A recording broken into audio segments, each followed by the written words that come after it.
বলো তো পৃথিবীতে এমন কোন কারাগার রয়েছে যেই কারাগারের ভিতরে নিঃশ্বাস নেওয়ার সুযোগ নাই, কিন্তু সেই নিঃশ্বাস নেওয়ার সুযোগ নাই কিন্তু আসামি জীবিত থাকে? বলেন সুবহানাল্লাহ। সম্মানিত উপস্থিতি, কথা বলছিলাম খলিফাতুল মুসলিমিন ওমর ফারুক রাদিয়াল্লাহু তাআলা আনহু কোরআন দিয়ে রাষ্ট্র পরিচালনা করেন। খ্রিস্টান পাদ্রী তাকে প্রশ্ন করেছেন, কথা বলেন কয়টি? 4টি প্রশ্ন করেছেন। এই 4টি প্রশ্নের উত্তর কি শোনার দরকার আছে কিনা? সম্মানিত উপস্থিতি, 4টি প্রশ্ন করেছিল খলিফাতুল মুসলিমিন ওমর ফারুক রাদিয়াল্লাহু তাআলা আনহুর কাছে একজন খ্রিস্টান পাদ্রী বলে, আপনার কাছে 4টি প্রশ্ন, এই 4টি প্রশ্নের জবাব যদি দিতে পারেন আমি কালেমা পড়ে মুসলমান হয়ে যাব। সম্মানিত উপস্থিতি, খলিফাতুল মুসলিমিন ওমর ফারুক রাদিয়াল্লাহু তাআলা আনহু বলেন, তুমি যেই প্রশ্ন করেছো এই প্রশ্নের জবাব আমার দেওয়া লাগবে না, বরং আমার ভাতিজা আব্দুল্লাহ ইবনে আব্বাস রাদিয়াল্লাহু তাআলা আনহু যথেষ্ট। বলেন সুবহানাল্লাহ। খ্রিস্টান পাদ্রী বলে, আমি এত কঠিন প্রশ্ন করলাম অথচ সে এই প্রশ্নের জবাব বলে তার ভাতিজা দিবে। সম্মানিত উপস্থিতি, খলিফাতুল মুসলিমিন ওমর ফারুক রাদিয়াল্লাহু তাআলা আনহু সঙ্গে সঙ্গে বলেন, আমার ভাতিজা প্রশ্নের জবাব দিবে, আমার ভাতিজা কোরআনুল কারীম থেকে জবাব দিয়ে দিবে। সম্মানিত উপস্থিতি, আল্লাহ রাব্বুল আলামিন পবিত্র কোরআনুল কারীমে ঘোষণা করেছেন, আও কাল্লাযী মাররা আলা ক্বরয়াতিন ওয়া হিয়া খাবিয়াতুন আলা উরুশিহা। সুবহানাল্লাহু আকবার বলেন। আল্লাহ রাব্বুল আলামিন সূরাতুল বাকারার 259 নম্বর আয়াতে ঘোষণা করেছেন, এই পৃথিবীতে 2জন ভাই ছিল, যেই 2জন ভাই যার নাম, একজনের নাম হলো উজাইজ আর একজনের নাম হলো উজায়ের।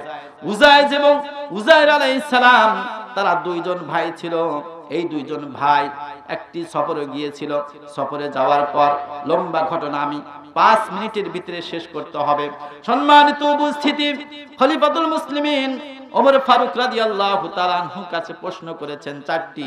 তার 1 নাম্বার প্রশ্ন হলো, বলেন তো এই পৃথিবীতে 2জন ভাই একসাথে জন্মগ্রহণ করেছে, আবার একসাথে মৃত্যুবরণ করেছে, কিন্তু তাদের হায়াতের ভিতরে 100 বছর ব্যবধান। কথা বলেন কত বছর?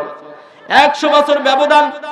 এই প্রশ্নের জবাব কোরআনুল কারীম থেকে দিচ্ছে।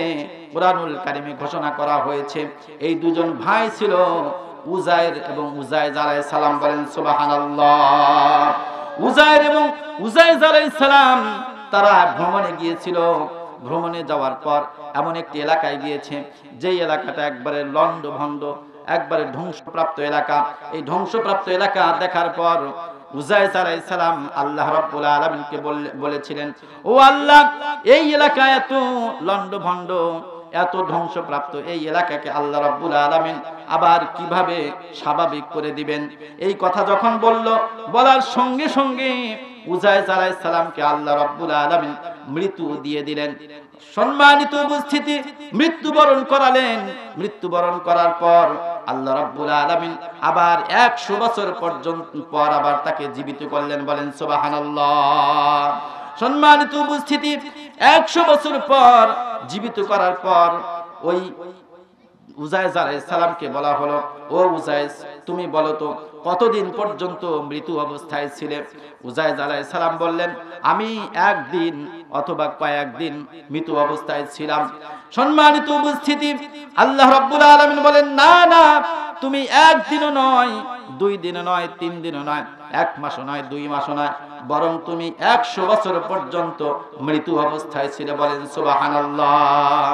সম্মানিত উপস্থিতি, উজাইজ আলাইহিস সালামকে বলা হলো, ও উজাইজ, দেখো তো তুমি যেই গাধার উপর সওয়ার হয়ে এসেছিলে সেই গাধাটার দিকে তাকাও। উজাইজ আলাইহিস সালাম তার গাধার দিকে তাকাইছে, দেখে তার গাধা পচে গিয়েছে, এমনকি হাড়গুলো পচে গিয়েছে। বলেন সুবহানাল্লাহ। তখন উজাইজ আলাইহিস সালাম তিনি বিশ্বাস করলেন যে হ্যাঁ ঠিকই তো, আমি 100 বছর পর্যন্ত ঘুমিয়েছিলাম, 100 বছর পর্যন্ত মৃত ছিলাম। সঙ্গে সঙ্গে আল্লাহ রাব্বুল আলামিন বলেন, ও মুজাহিদ তুমি তাকাও, তুমি যে ওই যে খাবার নিয়ে এসেছিলে, পানি নিয়ে এসেছিলে, সেদিকে তাকাও। খাবার এবং পানির দিকে তাকিয়ে দেখে খাবার এবং পানি যে অবস্থায় নিয়েছিল সেই আপন অবস্থায় আছে। বলেন সুবহানাল্লাহ। আল্লাহ রাব্বুল আলামিন সব কিছু করতে পারেন। সঙ্গে সঙ্গে উজাইর আলাইহিস সালাম ঘোষণা করলেন, ওয়া আলামু আন্নাল্লাহা আলা কুল্লি শাইইন কাদির। আল্লাহ রাব্বুল আলামিন সকল ক্ষমতার অধিকারী, সব কিছু করতে পারেন। কুন ফায়াকুন, আল্লাহ রাব্বুল আলামিন যদি বলে হও, সঙ্গে সঙ্গে হয়ে যায়। বলেন সুবহানাল্লাহ।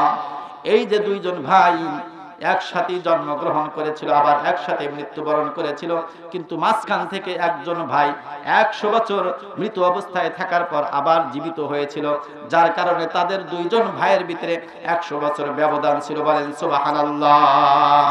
সম্মানিত উপস্থিতি, দ্বিতীয় নাম্বার প্রশ্নের জবাব আল্লাহ রাব্বুল আলামিন পবিত্র কোরআনুল কারীম থেকেই দেন। পবিত্র কোরআনুল কারীম থেকেই আল্লাহ রাব্বুল আলামিন ঘোষণা করেছেন, ওয়ালাকাদ আওহাইনা ইলা মূসা আন আসরি বিইবাদি ফাদরিব লাহুম তরিকান ফিল বাহরি ইয়াবাসাল লা তাখাফু দারাকান ওয়ালা তাখশা। সকলে আল্লাহু আকবার বলেন। আল্লাহ রাব্বুল আলামিন পবিত্র কোরআনুল কারীমের সূরাতুল তাহার ৭৭ নম্বর আয়াতে ঘোষণা করেছেন, আল্লাহ রাব্বুল আলামিন মূসা আলাইহিস সালামকে দ্বীনের দাওয়াত দেওয়ার জন্য পাঠিয়েছিলেন। ফিরাউনের কাছে দ্বীনের দাওয়াত দেওয়ার জন্য পাঠিয়েছিলেন। ফিরাউন দ্বীনের দাওয়াত গ্রহণ করেনি, বরং মূসা আলাইহিস সালামকে নির্যাতন করেছে। নির্যাতন এক পর্যায়ে নির্যাতনের অসহ্য হয়ে আল্লাহ রাব্বুল আলামিন আল্লাহর নবী মূসা আলাইহিস সালামকে হিজরত করার জন্য আদেশ দেন। বলেন সুবহানাল্লাহ। হিজরত করার জন্য আদেশ দেন। হিজরত করবেন। মূসা আলাইহিস সালাম যে পথে যায় সেই পথেই ফিরাউনের বাহিনী তার পিছনে লাগায় দেয়। কিন্তু মূসা আলাইহিস সালাম আল্লাহর নবী ওই যে লৌহিত সাগর পার হয়েছিলেন, লৌহিত সাগরের পাশে গিয়েছেন। যাওয়ার পর আল্লাহ রাব্বুল আলামিন কে বললেন, আল্লাহ আমি তো শত্রুর কাছে গ্রেফতার হয়ে গেলাম। আল্লাহ রাব্বুল আলামিন সঙ্গে সঙ্গে মূসা আলাইহিস সালামকে বললেন, ও মূসা তোমার হাতে ওটা কি? আল্লাহ রাব্বুল আলামিন মূসা আলাইহিস সালামকে একটা মুজিজা দিয়েছিলেন। সেটা কি? কথা বলেন। লাঠির মুজিজা দিয়েছিলেন। সঙ্গে সঙ্গে মূসা আলাইহিস সালাম লাঠি দিয়ে লৌহিত সাগরে আঘাত করলেন।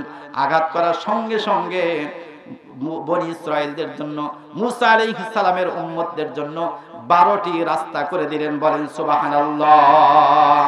ওই 12টি রাস্তা দিয়ে মূসা আলাইহিস সালাম তার বাহিনী নিয়ে, বনি ইসরাইলদেরকে নিয়ে সঙ্গে সঙ্গে লৌহিত সাগর পার হয়ে যায়।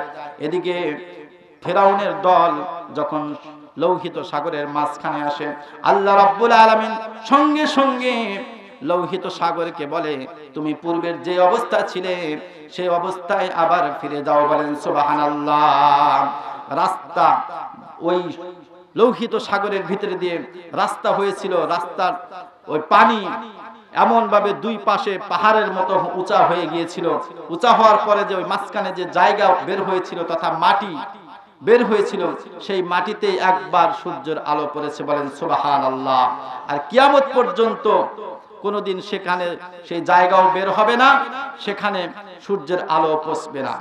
সম্মানিত উপস্থিতি, খ্রিস্টান পাদ্রীকে বলা হলো, তোমার দ্বিতীয় নাম্বার প্রশ্ন ছিল, বলো তো এই পৃথিবীতে সূর্যের আলো কোথায়? মাত্র একবার পড়েছে। আল্লাহ রাব্বুল আলামিনের কালাম থেকে তোমার এই প্রশ্নের জবাব দিয়ে দিলাম। এখন তুমি খ্রিস্টান পাদ্রী, কালেমা পড়ে মুসলমান হয়ে যাও। লা ইলাহা ইল্লাল্লাহু মুহাম্মাদুর রাসূলুল্লাহ। সকলে সম্মানিত উপস্থিতি, খ্রিস্টান পাদ্রী বলে, ঠিক আছে, দ্বিতীয় নাম্বার প্রশ্নের উত্তর পেয়েছি। তৃতীয় নাম্বার প্রশ্ন আপনার কাছে, বলেন তো এই পৃথিবীতে এই পৃথিবীতে এমন কোন কবর রয়েছে যেই কবরও জীবিত এবং সেই কবরের ভিতরে লাশও জীবিত? বলেন সুবহানাল্লাহ। সম্মানিত উপস্থিতি, তৃতীয় নাম্বার প্রশ্নের জবাবে খলিফাতুল মুসলিমিন ওমর রাদিয়াল্লাহু তাআলা আনহুর ভাতিজা আব্দুল্লাহ ইবনে আব্বাস রাদিয়াল্লাহু তাআলা আনহু জবাব দেন। সেটা হলো আল্লাহ রাব্বুল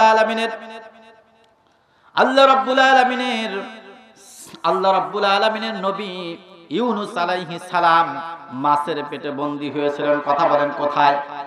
মাছের পেটে বন্দী হয়েছিলেন। এই প্রশ্নের জবাব দিয়ে দিলেন। সম্মানিত উপস্থিতি, ওই যে কবর বলা হয়েছে মাছের পেট, মাছের পেটকে বলা হয়েছে কবর। আর সেই মাছের পেটের ভিতরে হযরত ইউনূস আলাইহিস সালাম দীর্ঘদিন যাবত বন্দী থাকার পর আল্লাহ রাব্বুল আলামিন সেখান থেকে আবার মুক্তি করেছেন। বলেন সুবহানাল্লাহ। সম্মানিত উপস্থিতি, খ্রিস্টান পাদ্রীকে তৃতীয় নাম্বার প্রশ্ন উত্তর দেওয়ার পর সঙ্গে সঙ্গে বলা হলো, ও খ্রিস্টান পাদ্রী, তুমি কালেমা পড়ে মুসলমান হওয়ার জন্য প্রস্তুত হয়ে যাও। খ্রিস্টান পাদ্রী বলে, ঠিক আছে, আরেকটা প্রশ্ন, সেই প্রশ্নের জবাব দেন, তারপরে আমার সিদ্ধান্ত নিচ্ছি। সম্মানিত উপস্থিতি ও পর্দার আড়ালের মা ও বোনেরা, চতুর্থ নাম্বার প্রশ্ন করেছিল, বলো তো পৃথিবীতে এমন কোন কারাগার রয়েছে যেই কারাগারের ভিতরে নিঃশ্বাস নেওয়ার সুযোগ নাই, কিন্তু সেই নিঃশ্বাস নেওয়ার সুযোগ নাই কিন্তু আসামি জীবিত থাকে? বলেন সুবহানাল্লাহ।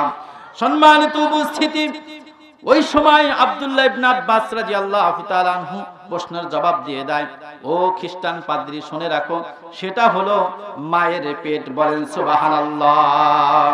মায়ের পেটের ভিতরে আল্লাহ রাব্বুল আলামিন 10 মাস 10 দিন সন্তানকে মায়ের পেটের ভিতরে রাখেন, কিন্তু সেখানে কোনো নিঃশ্বাস নেওয়ার সুযোগ নাই। তারপরেও আল্লাহ রাব্বুল আলামিন সন্তানকে ভালোভাবে জীবিত রাখেন। বলেন সুবহানাল্লাহ। তাই তো আল্লাহ রাব্বুল আলামিন পিতামাতার ইবাদত করার কথা, পিতামাতার সম্মান করার কথা বলা হয়েছে। আল্লাহ রাব্বুল আলামিন তার ইবাদতের পর পিতামাতার সম্মান ইজ্জতের কথা বলেছেন। বলেন সুবহানাল্লাহ। আল্লাহ রাব্বুল আলামিন পবিত্র কোরআনুল কারীমে ঘোষণা করেছেন, ওয়া ক্বাদা রাব্বুকা আল্লা তা'বুদু ইল্লা ইয়্যাহু ওয়া বিল ওয়ালিদাইনি ইহসানা ইম্মা ইয়াবলুগান্না ইনদাকাল কিবারা আহাদুহুমা আও কিলাহুমা ফালা তাকুল লাহুমা উফফিন ওয়া লা তানহারহুমা ওয়া কুল লাহুমা কাওলান কারীমা।